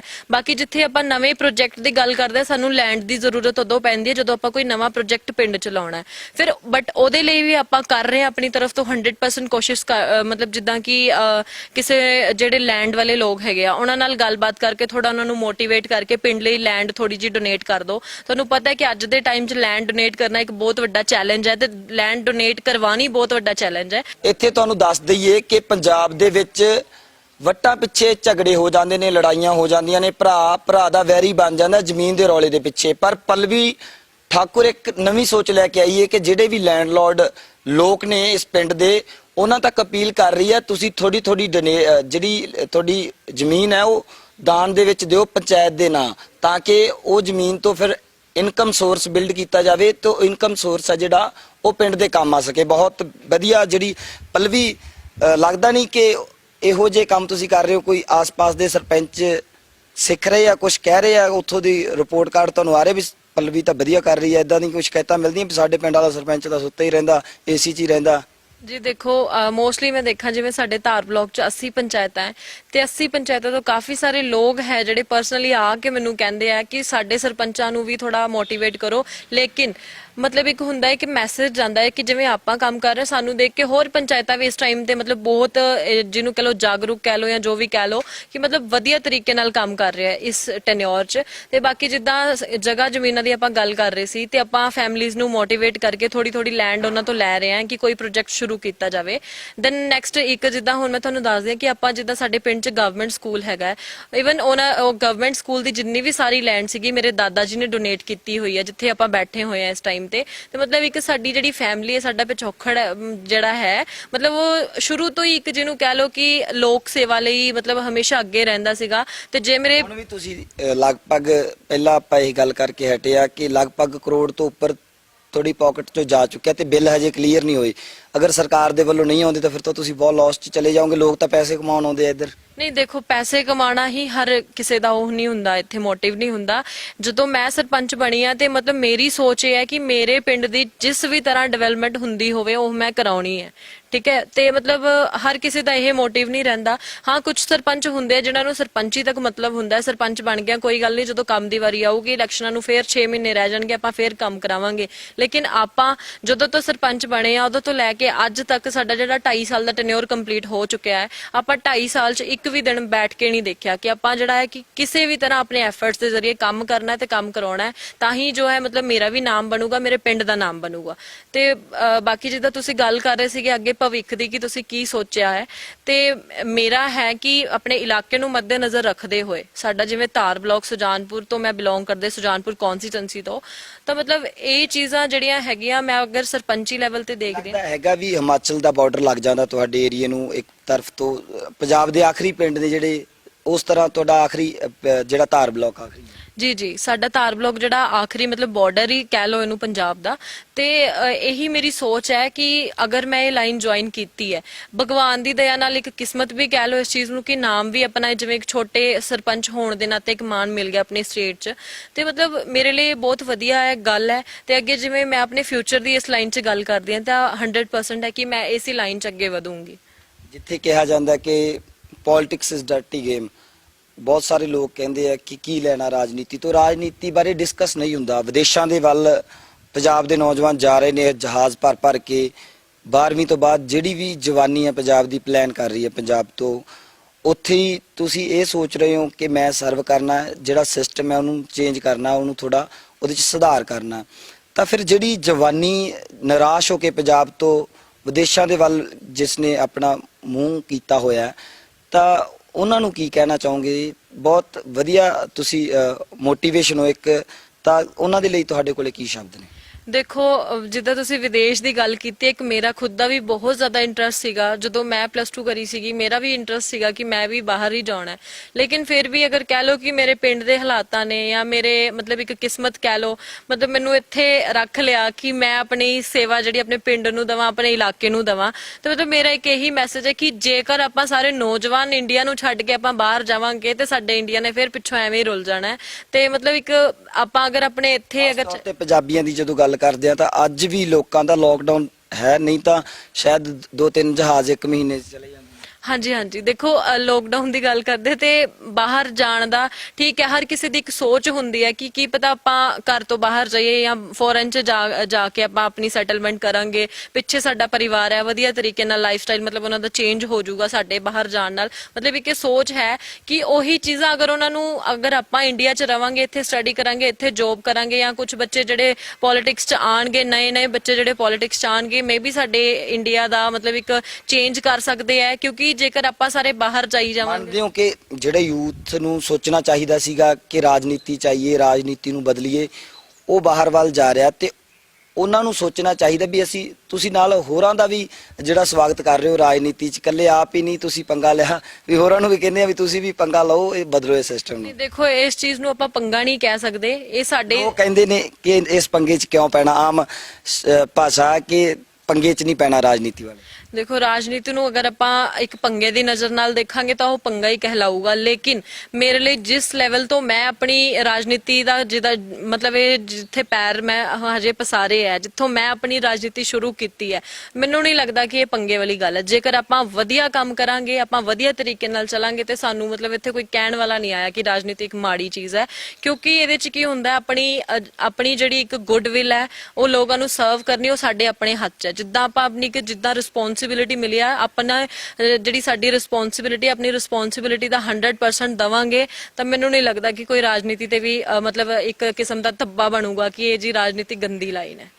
ਪੱਲਵੀ, ਮਨਰੇਗਾ ਸਕੀਮ ਹੈ ਪਿੰਡਾਂ ਦੇ ਵਿੱਚ ਰੋਜ਼ਗਾਰ ਦਾ ਇੱਕੋ ਇੱਕ ਸਾਧਨ ਹੈ ਜਿਹੜਾ, ਜੇ ਕੋਈ ਹੋਰ ਕੰਮ ਨਹੀਂ ਹੈ, ਸੀਜ਼ਨਲ ਮਜ਼ਦੂਰੀ ਵੀ ਸੀਜ਼ਨਲ ਹੈ ਕਿ ਝੋਨੇ ਦਾ ਸੀਜ਼ਨ ਆ ਗਿਆ, ਕਣਕ ਦਾ ਆ ਗਿਆ, ਤਾਂ ਮਨਰੇਗਾ ਦੀ ਸਕੀਮ ਹੈ ਜਿਹੜੀ, ਕਿਸ ਤਰ੍ਹਾਂ ਤੁਸੀਂ ਉਹਨੂੰ ਲਾਗੂ ਕੀਤਾ ਹੋਇਆ, ਉਹਦੇ ਤੇ ਕਿਸ ਤਰ੍ਹਾਂ ਦਾ ਕੰਮ ਹੈ ਤੁਹਾਡਾ? ਦੇਖੋ ਮਨਰੇਗਾ 'ਚ ਬਹੁਤ ਵਧੀਆ ਹੈ। ਮਨਰੇਗਾ ਦਾ ਵੀ ਐਵੇਂ ਦਾ ਸਿਸਟਮ ਹੈ ਕਿ ਜਿਵੇਂ ਪਿੰਡ 'ਚ ਕੀ ਹੁੰਦਾ ਸੀਗਾ ਕਿ ਲੇਡੀਜ਼ ਜਿਹੜੀਆਂ ਬਾਹਰ ਕਿਤੇ ਦਿਹਾੜੀ ਦਾ ਲਾਣ ਨਹੀਂ ਜਾ ਸਕਦੀਆਂ ਸੀ, ਤੇ ਜੇਕਰ ਉਹ ਮਨਰੇਗਾ ਜਿਹੜੇ ਪਿੰਡ 'ਚ ਅਗਰ ਮਨਰੇਗਾ ਦੇ ਥਰੂ ਆਪਾਂ ਕੰਮ ਕਰਦੇ ਹਾਂ, ਲੇਡੀਜ਼ ਨੂੰ ਇੱਕ ਰੋਜ਼ਗਾਰ ਮਿਲਦਾ ਹੈ। ਲੇਡੀਜ਼ ਸਵੇਰੇ 8-9 ਵਜੇ ਆਪਣਾ ਘਰ ਦਾ ਕੰਮ ਖਤਮ ਕਰਕੇ ਉੱਥੇ ਦਿਹਾੜੀ ਤੇ ਆ ਜਾਂਦੀਆਂ, ਸ਼ਾਮ ਨੂੰ 4-5 ਵਜੇ ਤੱਕ ਉਹ ਕੰਮ ਕਰਦੀਆਂ, ਤੇ ਮਤਲਬ ਕਿ ਲੇਡੀਜ਼ ਲਈ ਬਹੁਤ ਵਧੀਆ ਬੈਨੀਫਿਟ ਦੀ ਗੱਲ ਹੈ।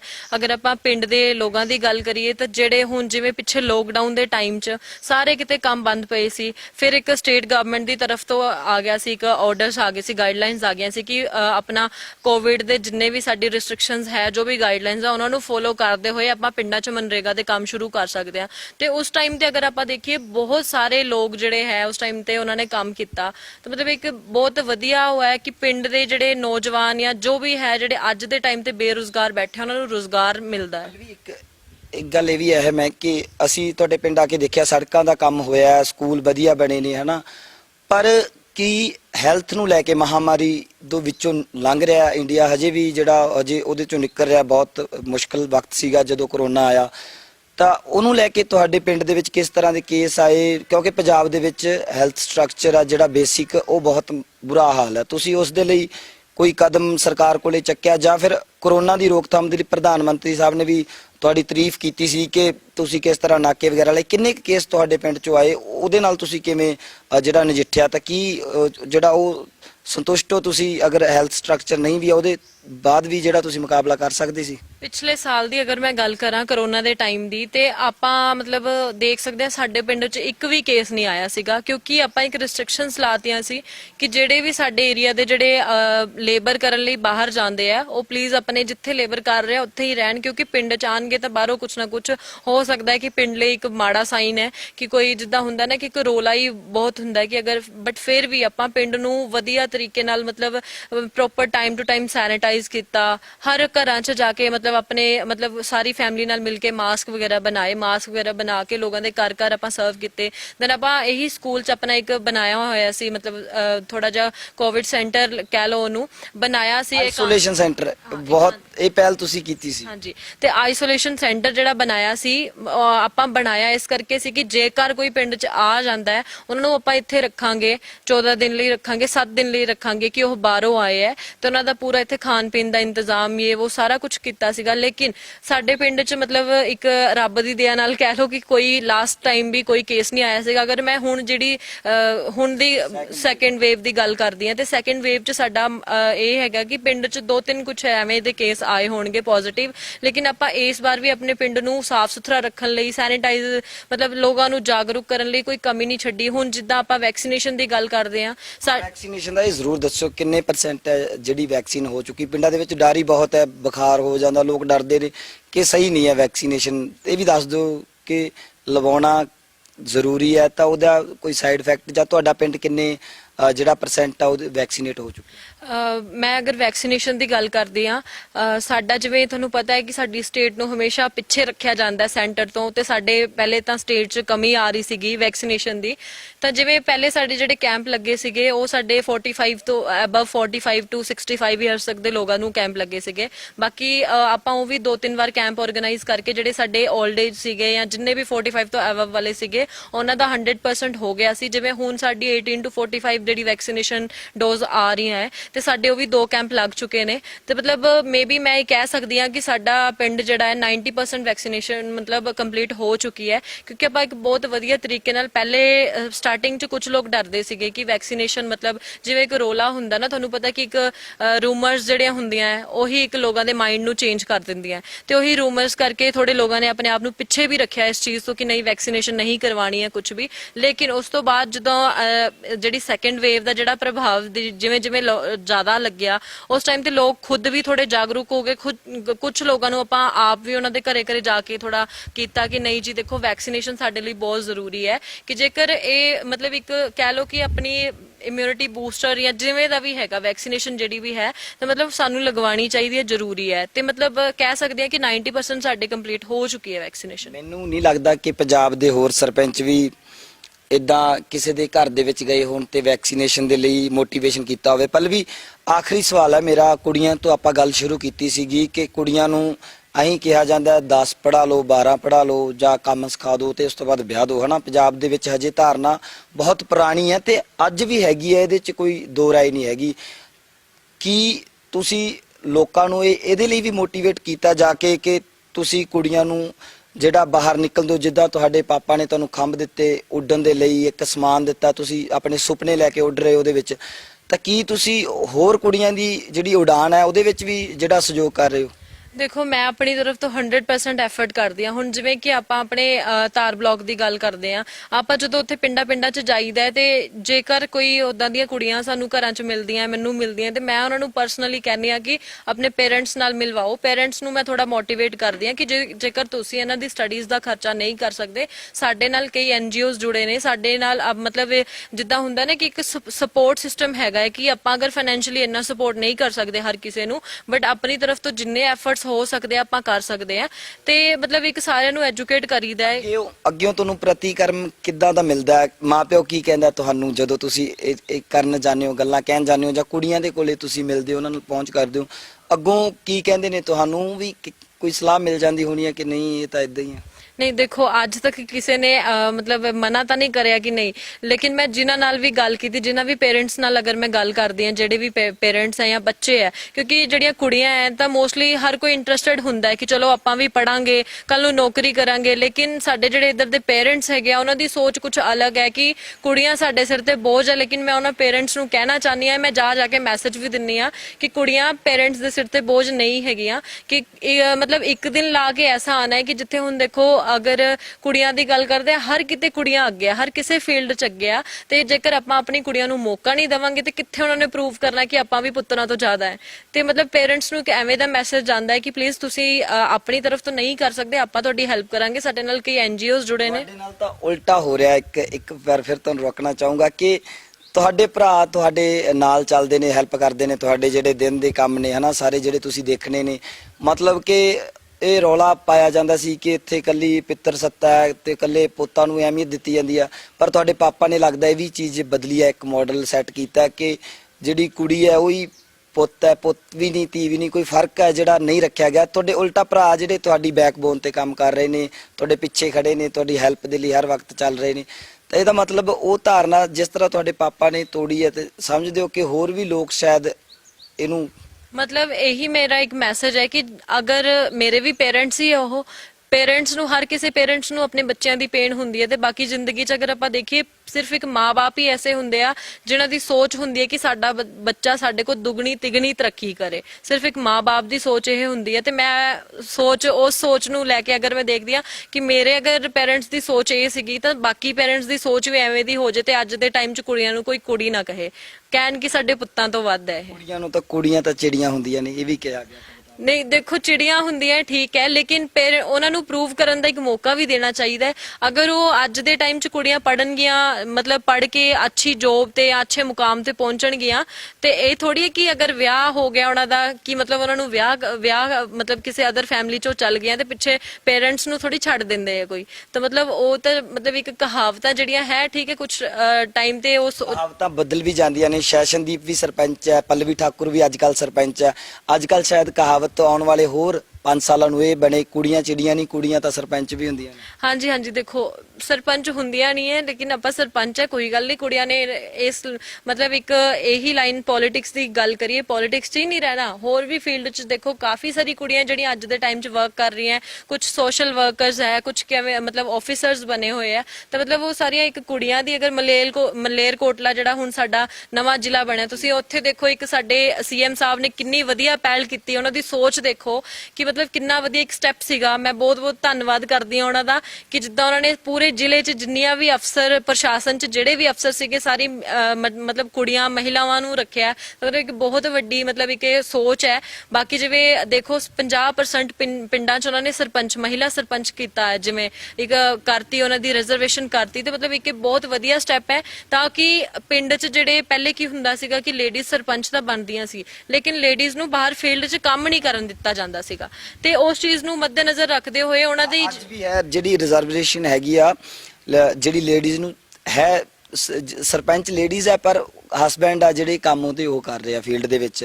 ਪਰ ਡਿਫਰੈਂਟ ਇੱਥੇ ਇਹ ਹੈ ਕਿ ਤੁਸੀਂ ਵੀ ਅਗਰ ਉੱਥੇ ਹੁੰਦੇ ਤਾਂ ਸ਼ਾਇਦ, ਪਰ ਤੁਸੀਂ ਇੱਕ ਯੰਗ ਹੋ ਜਿਹੜਾ ਤੁਸੀਂ ਖੁਦ ਜਾਣਾ ਫੀਲਡ ਦੇ ਵਿੱਚ ਪਸੰਦ ਕਰਦੇ ਹੋ, ਸ਼ਾਇਦ ਇਹ ਵੀ ਵੱਡੀ ਇੱਕ ਪ੍ਰਾਪਤੀ। ਹਾਂਜੀ, ਦੇਖੋ ਇੱਕ ਆਪਣੇ ਇੰਟਰਸਟ ਦੀ ਗੱਲ ਸਭ ਤੋਂ ਵੱਡੀ ਹੁੰਦੀ ਹੈ, ਲੇਕਿਨ 50% ਰਿਜ਼ਰਵੇਸ਼ਨ ਜਿਹੜੀ ਸਾਡੀ ਗਵਰਨਮੈਂਟ ਦੀ ਤਰਫ ਤੋਂ ਕੀਤੀ ਗਈ ਹੈ, ਮੈਨੂੰ ਲੱਗਦਾ ਹੈ ਕਿ ਜਿੰਨੀਆਂ ਵੀ ਲੇਡੀਜ਼ ਜਿਹੜੀਆਂ ਆਪ ਸਰਪੰਚ ਬਣੀਆਂ ਹੈ, ਉਹਨਾਂ ਨੂੰ ਇੱਕ ਆਪਣੀ ਰਿਸਪੌਂਸਿਬਿਲਿਟੀ ਸਮਝਣੀ ਚਾਹੀਦੀ ਹੈ। ਇੱਕ ਮਤਲਬ ਸਾਡੀ ਸਟੇਟ ਗਵਰਨਮੈਂਟ ਦਾ, ਸਾਡੇ ਸੀਐਮ ਸਾਹਿਬ ਦਾ ਇੱਕ ਵਿਜ਼ਨ ਸਮਝਣਾ ਚਾਹੀਦਾ ਹੈ ਕਿ ਉਹਨਾਂ ਨੂੰ ਇਹ ਚਾਹੀਦਾ ਹੈ ਕਿ ਹਰ ਫੀਲਡ 'ਚ, ਕਿਉਂਕਿ ਇੱਕ ਜਿੱਦਾਂ ਤੁਸੀਂ ਸਟਾਰਟਿੰਗ 'ਚ ਗੱਲ ਕੀਤੀ ਸੀਗੀ, ਪਿੰਡਾਂ ਤੋਂ ਮਤਲਬ ਇੱਕ ਸਾਡਾ ਦੇਸ਼ ਬਣਿਆ ਹੈ, ਪਿੰਡਾਂ ਤੋਂ ਹੀ ਰਾਜਨੀਤੀ ਸ਼ੁਰੂ ਹੁੰਦੀ ਹੈ, ਤੇ ਅਗਰ ਪਿੰਡ ਲੈਵਲ ਤੇ ਅਗਰ ਆਪਾਂ ਦੇਖੀਏ ਲੇਡੀਜ਼ ਸਾਡੀਆਂ ਅੱਗੇ ਹੋਣਗੀਆਂ ਤਾਂ ਮੇਬੀ ਕਰਪਸ਼ਨ 'ਚ ਬਹੁਤ ਜ਼ਿਆਦਾ ਜਿਹੜਾ ਇੱਕ ਹੁੰਦਾ ਹੈ ਇਫੈਕਟ ਪੈਂਦਾ ਹੈ ਕਿ ਕਰਪਸ਼ਨ ਰੁਕਦੀ ਹੈ ਉਸ ਲੈਵਲ ਤੇ। ਜਿੰਨਾ ਕਿ ਮੈਨੂੰ ਐਕਸਪੀਰੀਅੰਸ ਹੈ, ਮੇਰੇ ਐਕਸਪੀਰੀਅੰਸ ਇਹ ਬੋਲਦਾ ਹੈ ਕਿ ਜਿੱਥੇ ਲੇਡੀ ਸਰਪੰਚ ਬਣੀਆਂ, ਜੇਕਰ ਉਹ ਆਪ ਅੱਗੇ ਆ ਕੇ ਕੰਮ ਕਰਨਗੀਆਂ ਨਾ ਤਾਂ 100% ਜਿਹੜੀ ਕਰਪਸ਼ਨ ਹੈ ਰੁਕੂਗੀ। ਦੈਨ ਇੱਕ ਮਤਲਬ ਇੱਕ ਅੱਛਾ ਮੈਸੇਜ ਆਉਂਦਾ ਹੈ, ਜ਼ਿਲ੍ਹੇ 'ਚ ਲਾ ਲਓ ਕਿ ਇੱਕ ਜ਼ਿਲ੍ਹੇ ਦੀ ਟੀਮ ਨਾਲ ਆਪਾਂ ਕੋਆਪਰੇਟ ਕਰਕੇ ਸਰਪੰਚਾਂ ਨੇ ਕੰਮ ਕਰਨਾ ਹੁੰਦਾ ਹੈ, ਤਾਂ ਇੱਕ ਵਧੀਆ ਮੈਸੇਜ ਆਉਂਦਾ ਹੈ। ਤੇ ਇਹੀ ਸਾਰੀਆਂ ਲੇਡੀਜ਼ ਆਪ ਜਦੋਂ ਫੀਲਡ 'ਚ ਉਤਰਨਗੀਆਂ ਤਾਂ ਮਤਲਬ ਬਹੁਤ ਇੱਕ ਵਧੀਆ ਇੰਪੈਕਟ ਪੈਂਦਾ ਹੈ ਇਸ ਚੀਜ਼ ਦਾ। ਪਲਵੀ, ਇੰਨਾ ਵਕਤ ਤੁਸੀਂ ਸਾਨੂੰ ਦਿੱਤਾ, ਉਹਦੇ ਲਈ ਅਸੀਂ ਤੁਹਾਡਾ ਬਹੁਤ ਧੰਨਵਾਦ, ਬਹੁਤ ਸ਼ੁਕਰਗੁਜ਼ਾਰ ਹਾਂ। Thank you so much. ਬਾਕੀ ਤੁਹਾਡੇ ਵੱਲੋਂ ਅਗਰ ਮੇਰੀ ਜਿਹੜੀ ਇੱਕ ਤੁਹਾਡੇ ਚੈਨਲ ਦੀ ਵੱਲੋਂ ਮੈਂ ਕਹਿੰਦੀ ਆ ਕਿ ਇੱਕ ਸਾਡੇ ਪੂਰੇ ਪੰਜਾਬ ਦੀ ਧੀਆਂ ਨੂੰ ਇੱਕ ਛੋਟਾ ਜਿਹਾ ਮੈਸੇਜ ਕਿ ਜਿਹੜੀ ਵੀ ਕੁੜੀਆਂ, ਮੈਂ ਹਰ ਕਿਸੇ ਨੂੰ ਇੱਕੋ ਹੀ ਚੀਜ਼, ਮੇਰੀ ਵਰਡਿੰਗਸ ਇਹ ਹੈ ਕਿ ਕੁੜੀਆਂ ਜਿੱਥੇ ਵੀ ਆਪਾਂ ਦੇਖਦੇ ਆ ਹਰ ਕਿਤੇ ਅੱਗੇ ਆ, ਤੇ ਸਾਡੇ ਪੰਜਾਬ ਦੀਆਂ ਮੋਸਟਲੀ ਕੁੜੀਆਂ ਮਤਲਬ ਅੱਜ ਕੱਲ ਇੰਟਰਸਟਡ। ਇਸ ਵਾਰ ਪੀਸੀਐਸ 'ਚ ਵੀ ਜਿਹੜੀ ਟੌਪਰ ਸੀ ਪੰਜਾਬ ਦੀ, ਮੋਗਾ ਤੋਂ ਵੀ ਇੱਕ ਕੁੜੀ। ਜੀ, ਤਾਂ ਮਤਲਬ ਦੇਖੋ ਹਰ ਕੋਈ ਆਪਣਾ ਇੰਟਰਸਟ ਦਿਖਾ ਰਿਹਾ ਹਰ ਫੀਲਡ 'ਚ, ਤੇ ਉਹਨਾਂ ਕੁੜੀਆਂ ਨੂੰ ਮੇਰਾ ਮੈਸੇਜ ਹੈ ਜਿਨ੍ਹਾਂ ਦੇ ਪੇਰੈਂਟਸ ਉਹਨਾਂ ਨੂੰ ਅੱਗੇ ਸਰਵ ਨਹੀਂ ਕਰਨ ਦਿੰਦੇ, ਆਪਣੀ ਮਤਲਬ ਸਟੱਡੀਜ਼ ਦਾ ਕਹਿ ਲਓ ਜਾਂ ਜੋ ਵੀ ਉਹਨਾਂ ਦਾ ਇੰਟਰਸਟ ਹੈ, ਤੇ ਉਹਨਾਂ ਨੂੰ ਇੱਕ ਮੈਸੇਜ ਹੈ ਵੀ ਆਪਣੇ ਪੇਰੈਂਟਸ ਨੂੰ, ਅਗਰ ਪੇਰੈਂਟਸ ਤੁਹਾਡੇ ਨਹੀਂ ਸੁਣਦੇ, ਕੋਈ ਐਵੇਂ ਦੇ ਜਿਹੜੇ ਜਿੱਦਾਂ ਸੋਸ਼ਲ ਵਰਕਰਸ ਹੋ ਗਏ, ਸਮਾਜ ਸੇਵੀ ਕਿੰਨੇ ਹੈਗੇ ਆ, ਕਿੰਨੇ ਪੋਲੀਟੀਸ਼ੀਅਨਸ ਲੇਡੀਜ਼ ਹੈਗੇ ਆ, ਉਹਨਾਂ ਨਾਲ ਕੰਟੈਕਟ ਕਰੋ ਵੀ ਪੇਰੈਂਟਸ ਨੂੰ ਆਪਾਂ ਜਾਗਰੂਕ ਕਰ ਸਕਦੇ ਆ ਵੀ ਆਪਣੀਆਂ ਕੁੜੀਆਂ ਨੂੰ ਮੌਕਾ ਦਿਓ। ਤੇ ਪਲਵੀ ਠਾਕੁਰ ਨਾਲ ਵੀ ਕੰਟੈਕਟ ਕਰਨ ਤਾਂ ਪਲਵੀ ਠਾਕੁਰ ਹਾਜ਼ਰ ਰਹਿਣਗੇ ਉਹਨਾਂ ਲਈ। ਬਿਲਕੁਲ ਅਗਰ ਕੋਈ ਮੇਰੀ ਭੈਣ ਹੈ ਜਿਹੜੀ ਕਿ ਪੜ੍ਹਾਈ ਦੇ ਮਾਮਲੇ 'ਚ ਪਿੱਛੇ ਰਹਿ ਰਹੀ ਹੈ ਜਾਂ ਪੇਰੈਂਟਸ ਨੂੰ ਕਿਸੇ ਤਰ੍ਹਾਂ ਦੇ ਦਬਾਅ 'ਚ ਆ ਕੇ ਉਹਨਾਂ ਨੂੰ ਰੋਕਿਆ ਜਾ ਰਿਹਾ ਪੜ੍ਹਨ ਲਿਖਣ ਤੋਂ, ਤਾਂ ਮਤਲਬ ਮੈਂ ਉਹਨਾਂ ਦੀ ਹਰ ਵੇਲੇ ਸਪੋਰਟ 'ਚ ਹੈਗੀ ਆ, ਮੈਨੂੰ ਕਦੇ ਵੀ ਕੰਟੈਕਟ ਕਰ ਸਕਦੇ ਆ। ਪਲਵੀ, ਇੱਕ ਸਵਾਲ ਮੇਰਾ ਇਹ ਹੈ ਕਿ ਤੁਸੀਂ ਕਿਹਾ ਕਿ ਮੈਂ ਭਵਿੱਖ ਦੇਖ ਰਹੀ ਹਾਂ ਆਪਣਾ ਰਾਜਨੀਤੀ ਦੇ ਵਿੱਚ, ਪਰ ਇੱਥੇ ਇੱਕ ਐਮਐਲਏ ਦੀ ਸੀਟ ਦੇ ਪਿੱਛੇ 4 ਜਿਹੜੇ ਲੋਕ ਨੇ ਉਹ ਲੜ ਰਹੇ ਨੇ, ਤਾਂ ਇੱਕ ਨੂੰ ਟਿਕਟ ਮਿਲਦੀ ਹੈ, ਤੀਸਰੇ 3 ਲੱਤਾਂ ਖਿੱਚਣ ਵਾਲੇ ਵੀ ਉਹਦੇ ਪਿੱਛੇ ਬੈਠੇ ਨੇ। ਰਾਜਨੀਤੀ ਦਾ ਇਹ ਹਾਲ ਹੈ ਪੰਜਾਬ ਦਾ। ਕਾਂਗਰਸ ਦਾ ਜਿਹੜਾ ਕਲੇਸ਼ ਹੈ ਉਹ ਚੱਲ ਰਿਹਾ, ਸਿੱਧੂ ਗਰੁੱਪ ਚੱਲ ਰਿਹਾ, ਕੋਈ ਬਾਜਵਾ ਕਹਿੰਦਾ ਗਰੁੱਪ ਦੇ ਨਾਲ ਆ ਮੈਂ, ਕੋਈ ਕਹਿੰਦਾ ਮੇਰਾ ਲੀਡਰ ਕੈਪਟਨ ਹੀ ਹੈ, ਕੋਈ ਕਹਿੰਦਾ ਕੈਪਟਨ ਅਮਰਿੰਦਰ ਸਿੰਘ ਦੇ ਨਾਲ ਆ, ਕੋਈ ਕਹਿੰਦਾ ਮੈਂ ਦਿੱਲੀ ਬੈਠੀ ਹਾਈ ਕਮਾਂਡ ਦੇ ਨਾਲ ਆ। ਤਾਂ ਇੰਨੀਆਂ ਔਂਕੜਾਂ ਨੇ ਅੱਗੇ ਰਾਜਨੀਤੀ ਦੇ ਵਿੱਚ, ਤੁਹਾਨੂੰ ਕੀ ਤੁਸੀਂ ਇਹਨਾਂ ਦਾ ਸਾਹਮਣਾ ਇਸੇ ਜਿਹੜੇ ਮੁਸਕਰਾਉਂਦੇ ਚਿਹਰੇ ਨਾਲ ਕਰ ਪਾਓਗੇ, ਜਾਂ ਫਿਰ ਜਿਹੜਾ ਤੁਹਾਡੇ ਲਈ ਮੁਸ਼ਕਲ ਹੋਣ ਵਾਲੀ ਆਉਣ ਵਾਲੇ ਸਮੇਂ ਦੇ ਵਿੱਚ? ਕਿਉਂਕਿ ਅਗਰ ਤੁਸੀਂ ਸੋਚ ਰਹੇ ਹੋ ਵੱਡੀ ਜ਼ਿੰਮੇਵਾਰੀ ਚਾਹੀਦੀ ਹੈ, ਤਾਂ ਉੱਥੇ 4 ਜੇ ਤੁਹਾਡੇ ਕੰਪੀਟੀਟਰ ਆ ਉਹਨਾਂ ਨਾਲ ਵੀ ਤੁਹਾਨੂੰ ਲੜਨਾ ਪੈਣਾ ਤੇ ਹਾਲਾਤਾਂ ਨਾਲ ਵੀ ਲੜਨਾ ਪੈਣਾ। ਦੇਖੋ ਅਗਰ ਮੈਂ ਗੱਲ ਕਰਦੀ ਆ ਹਾਲਾਤਾਂ ਦੀ, ਜਿਵੇਂ ਤੁਸੀਂ ਕੁਐਸਚਨ ਕੀਤਾ ਕਿ ਗਰੁੱਪਿਜ਼ਮ ਜਿਹੜੀ ਸਾਡੇ ਚੱਲ ਰਹੀ ਹੈ, ਉੱਪਰ ਚੱਲ ਰਹੀ ਹੈ, ਤੇ ਮਤਲਬ ਇਹਦੇ ਲਈ ਤਾਂ ਮੈਂ ਕੋਈ ਵਰਡਸ ਆਪਣੇ ਦੇਣਾ ਨਹੀਂ ਚਾਹੁੰਦੀ, ਲੇਕਿਨ ਜੋ ਹਾਈ ਕਮਾਂਡ ਦਾ ਫੈਸਲਾ ਹੋਏਗਾ, ਕਿਉਂਕਿ ਹਾਈ ਕਮਾਂਡ ਨੇ ਅਗਰ ਜੋ ਵੀ ਆਪਣਾ ਡਿਸੀਜਨ ਲੈਣਾ ਹੈ ਤੇ ਉਹ ਐਵੇਂ ਨਹੀਂ ਲੈ ਲੈਣਗੇ। ਤੇ ਬਾਕੀ ਅਗਰ ਗੱਲ ਕਰਦੇ ਆਪਣੇ ਸੀਐਮ ਸਾਹਿਬ ਦੀ, ਤਾਂ ਮਤਲਬ ਜਿੱਥੇ ਉਹ ਖੜਨਗੇ ਆਪਾਂ ਉਹਨਾਂ ਦੇ ਨਾਲ ਹੈ। ਬਾਕੀ ਅਗਰ ਆਪਣੇ ਵਿਧਾਨ ਸਭਾ ਦੀ ਆਪਾਂ ਚੋਣਾਂ ਦੀ ਗੱਲ ਕਰਦੇ ਹਾਂ, ਵਿਧਾਨ ਸਭਾ ਚੋਣਾਂ 'ਚ ਇਹੀ ਹੋਊਗਾ ਕਿ ਮਿਹਨਤ ਹਰ ਕਿਸੇ ਨੇ ਕਰਨੀ ਹੈ। ਉਹ ਮਤਲਬ ਉਹ ਇੱਕ ਜਿਹੜੀ ਡਿਸੀਜਨ ਹੈ ਉਹ ਫਿਰ ਗੱਲ ਆ ਜਾਂਦੀ ਹੈ ਹਾਈ ਕਮਾਂਡ ਦੇ ਉੱਤੇ ਹੈ। ਪਾਰਟੀ ਜਿਹਨੂੰ ਵੀ ਅੱਗੇ ਲਿਆਊਗੀ ਕੋਈ ਗੱਲ ਨਹੀਂ, ਅਗਰ ਸਾਨੂੰ ਮੌਕਾ ਮਿਲੂਗਾ ਆਪਣਾ 100% ਦੇਵਾਂਗੇ, ਅਗਰ ਕਿਸੇ ਹੋਰ ਨੂੰ ਅੱਗੇ ਲੈ ਕੇ ਆਉਣਾ ਚਾਹੁੰਦੀ ਹੈ ਪਾਰਟੀ ਤਾਂ ਆਪਾਂ ਉਹਨਾਂ ਦਾ ਵੀ ਸਾਥ ਦੇਵਾਂਗੇ। ਜਿੱਦਾਂ ਹੁਣ ਇੱਕ ਸਾਡਾ ਜਿਹੜਾ ਇੱਕ ਮੇਨ ਰੋਲਾ ਚੱਲ ਰਿਹਾ ਉੱਪਰ ਜੀ, ਪ੍ਰਧਾਨਗੀ ਦਾ ਬੜਾ ਰੋਲਾ ਚੱਲ ਰਿਹਾ ਕਿ ਇੱਕ ਸਿੱਖ ਚਿਹਰਾ ਚਾਹੀਦਾ ਜਾਂ ਨੌਨ ਸਿੱਖ ਚਿਹਰਾ ਚਾਹੀਦਾ ਹੈ, ਤੇ ਮਤਲਬ ਇਹ ਸਭ ਚੀਜ਼ਾਂ ਜਿਹੜੀਆਂ ਇੱਕ ਹਾਇਰ ਲੈਵਲ ਦੇ ਮਤਲਬ ਡਿਸੀਜਨ ਹੈ, ਤੇ ਇੱਕ ਮਤਲਬ ਆਪਾਂ ਆਪਣੇ ਇੱਕ ਛੋਟੇ ਜਿਹੇ ਲੈਵਲ ਤੇ ਰਹਿ ਕੇ ਅਗਰ ਸਾਡੇ ਆਪਣੇ ਏਰੀਆ ਦੀ ਗੱਲ ਕਰਦੇ ਆ, ਸਾਡੇ ਇੱਥੇ ਇੰਨੇ ਮਤਲਬ ਕਾਟੋ ਕਲੇਸ਼ ਨੇ ਇਸ ਚੀਜ਼ ਨੂੰ ਲੈ ਕੇ, ਤੇ ਆਪਾਂ ਹਾਈ ਲੈਵਲ ਦੀ ਇਸ ਚੀਜ਼ ਨੂੰ ਜੱਜ ਨਹੀਂ ਕਰ ਸਕਦੇ। ਜੋ ਫੈਸਲਾ ਹੋਊਗਾ ਬਹੁਤ ਵਧੀਆ ਹੋਊਗਾ, ਜੋ ਵੀ ਲੈਣਗੇ ਫੈਸਲਾ, ਲੇਕਿਨ ਸੀਟ ਦੀ ਗੱਲ ਕਰੀਏ ਤੇ ਕੈਪਟਨ ਸਾਹਿਬ ਤੋਂ ਵਧੀਆ ਇੱਥੇ ਕੋਈ ਜ਼ਿੰਮੇਵਾਰੀ ਨਿਭਾ ਨਹੀਂ ਸਕਦਾ। ਬਿਲਕੁਲ, ਬਹੁਤ ਧੰਨਵਾਦ ਜੀ। ਤਾਂ ਇਹ ਸਨ ਪਲਵੀ ਠਾਕੁਰ ਜਿਨ੍ਹਾਂ ਦੀ ਗੱਲਬਾਤ ਆ ਤੁਸੀਂ ਸੁਣ ਰਹੇ ਸੀ। ਸੁਪਨੇ ਵੱਡੇ ਨੇ, ਉਡਾਨ ਵੱਡੀ ਹੈ। ਜਿਹੜੀ ਮਨੀ ਮਸਲ ਦੀ ਪੋਲਿਟਿਕਸ ਦੀ ਗੱਲ ਹੁੰਦੀ ਸੀ ਪੰਜਾਬ ਦੇ ਵਿੱਚ, ਉਹਨੂੰ ਬਦਲਣਾ ਚਾਹੁੰਦੇ ਨੇ। ਜਿਹੜੀ ਰੰਗ ਦੀ ਪੋਲਿਟਿਕਸ, ਜਿਹੜੀ ਜਾਤ ਦੀ ਪੋਲਿਟਿਕਸ, ਜਿਹੜੀ ਧਰਮ ਦੀ ਰਾਜਨੀਤੀ ਸੀ, ਉਹਨੂੰ ਬਦਲ ਕੇ ਇੱਕ ਨਵੀਂ ਸੋਚ ਦੇ ਨਾਲ ਅੱਗੇ ਆਉਣਾ ਚਾਹੁੰਦੇ ਨੇ। ਦੇਖਣਾ ਹੋਵੇਗਾ ਕਿੰਨਾ ਦੀ ਸੋਚ ਨੂੰ ਆਉਣ ਵਾਲੇ ਸਮੇਂ ਦੇ ਵਿੱਚ ਬੂਰ ਪਵੇਗਾ। ਫਿਲਹਾਲ ਅੱਜ ਇਸ ਮੁਲਾਕਾਤ ਦੇ ਵਿੱਚ ਇੰਨਾ ਹੀ। ਫਿਰ ਮਿਲਦੇ ਆ ਕਿਸੇ ਹੋਰ ਸ਼ਖਸੀਅਤ ਦੇ ਨਾਲ। ਦੇਖਦੇ ਰਹਿਣਾ ਸਾਡਾ ਪ੍ਰੋਗਰਾਮ ਯੂਥ ਐਂਡ ਪੋਲਿਟਿਕਸ। ਮੈਂ ਮਨਪ੍ਰੀਤ ਸਿੰਘ, R19 ਨਿਊਜ਼ ਦੇ ਲਈ ਧੰਨਵਾਦ।